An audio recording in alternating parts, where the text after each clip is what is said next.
Hi, I'm sitting in one of my favourite anchorages here and it's blowing old boots. I don't know if you can hear the wind, but it's stabbing away. And I'm going to go ashore in a minute, and I'm going to be going ashore in my little flubber, my 10-foot pump-up dinghy, which is no use to man nor beast without an outboard engine. Trying to row it ashore is like trying to push an orange box with a pair of lollipop sticks. Absolutely useless. So we all need outboard engines for these things. And for years I suffered with petrol outboards.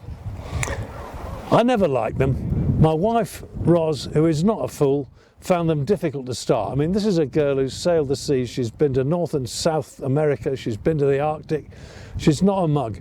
And she used to struggle to start the outboard engine to such an extent that she actually didn't like to go down to the boat when it was on a mooring, because she knew she was going to have to start the thing. And she's not alone. A lot of people have that problem. Even if you can start them, they're heavy to carry, they smell, they use petrol. Petrol, think about it. All the trouble mankind has gone to expunge petrol auxiliary engines from his yachts. We all have diesel engines nowadays. Why? Because petrol is a disaster waiting to happen. So why have it in cans to drive your outboard engine when you don't absolutely need it? Okay, you can be very safe and put it in a safe place and be very careful with it, but you're still carrying petrol, and you've got to go to the petrol station and fill up. When the thing's working, it's making a lot of noise. When it's in the car, it leaks. I know it shouldn't, and perhaps a brand new one doesn't, but most of us have to settle for second-hand ones, and they leak. I had one once that if you didn't put it in the back of the car exactly the right way up as told by the instruction manual, the lubricating oil fell out all over the floor of your boot. Lovely. So one way and another, outboard engines are not nice things. And you know, I was talking about the noise just now, but here's a point. Salcombe Estuary in the southwest of England, one of the most beautiful places, lovely. To lie there at anchor at the top by the Saltstone on a summer's afternoon is peace on earth, but not anymore. Nowadays the air is made hideous with the constant buzz of outboard engines. It never stops from dawn until closing time, and it's such a shame. So listen, I've got the answer to this. It's an electric outboard. Not cheap to buy, but once you've bought it, all these problems are disappeared, and there's only one trade-off, and I don't consider that to be a trade-off. The trade-off is, people always ask me when they see me coming ashore with this, "Oh yeah, very nice, but how far does it go?" Well, a bit like electric cars, isn't it? It depends who's driving it. The thing about an electric outboard is this. You don't treat it like you would treat a powerful petrol outboard. If you've got a petrol outboard, particularly a 10 horsepower one on a half of a rib that you carry around on your boat, you can probably plane in it. You can probably do 20 knots around the anchorage. Question one, what do you really want to do 20 knots in an outboard, in a yacht's tender for? You don't need to, do you? What's the hurry? There isn't any. We go on our boats to slow down, to chill out, and to live life at a more natural pace. So long as I can propel my dinghy as fast as, or even faster than, a decent stem dinghy being rowed, I'm really happy. Because in an ideal world, I wouldn't have a flubber at all. I'd have a nice, decent, hard dinghy with a pointed end, nice sections, and a good pair of 10-foot oars so I could actually row it. And if I had that, I wouldn't need all this. But I don't, because we can't carry them anymore. But if I can go that fast, or a bit quicker with my outboard, that's all I ask. The tide runs. Use the tide when you can. One time, with my electric outboard, I was in Cowes and I wanted to go to Newport for lunch with a pal. Well, as it happened, I was lucky. It was a brewer's tide. High water, about 1 o'clock. So I got in the dinghy about 11 o'clock. Off I went, up on the flood. Absolutely lovely. Quietly, nobody knew I was there, because there's no noise at all. Literally, practically with this one, nothing. And I arrived, had my pint, had a jolly good lunch and a yarn, and I came back down on the ebb. And when I got back, I had a look at the little dials that are on the tiller of the outboard, and they show you how much power you've got. And it showed me that I'd only used half of my battery capacity going all the way to Newport and back. Well, that's probably a 10-mile round trip.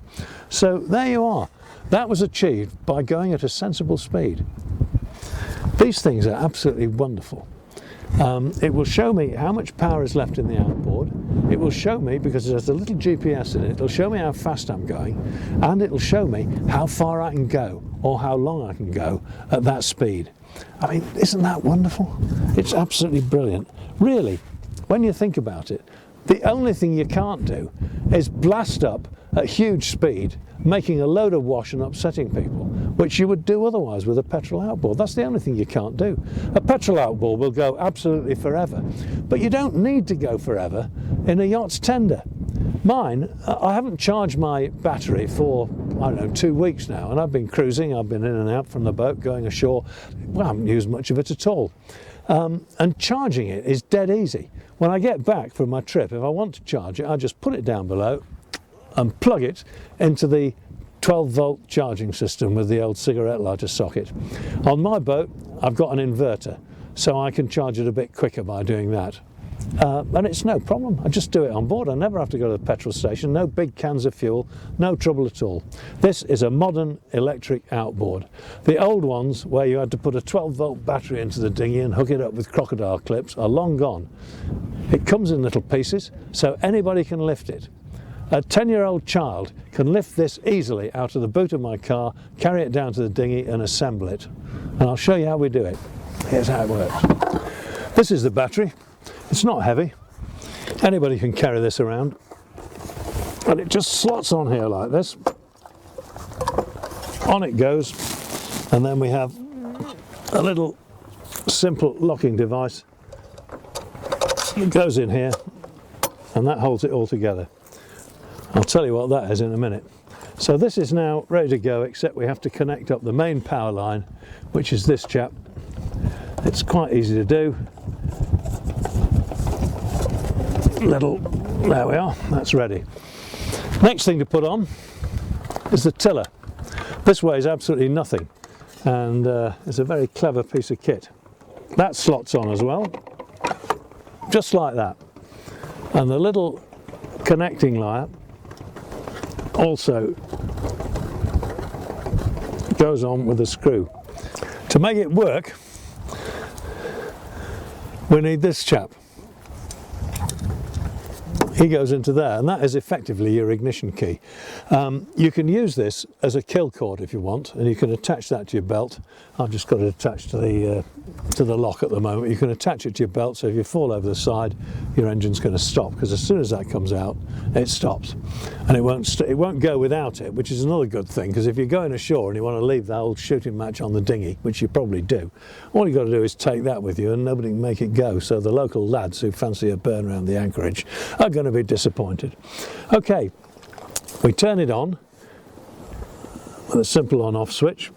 On it comes, the lights have come up, and it tells me straight away that it's got 78% of its power intact. Well, that's amazing actually, because I've been using it quite a bit, but I've been using it sensibly, so that's all I've used, so I can forget about that for another week anyway, the way I'm going. It's also telling me that I'm doing 0 knots, which is absolutely right, because I am doing at the moment. If I want to go anywhere, I've just moved it so the propeller's well away from the boat, and all I have to do, literally, is that. And away it goes. And you can't hear it, can you? Because I can hardly hear it. And if I want to go backwards, I just turn it the other way.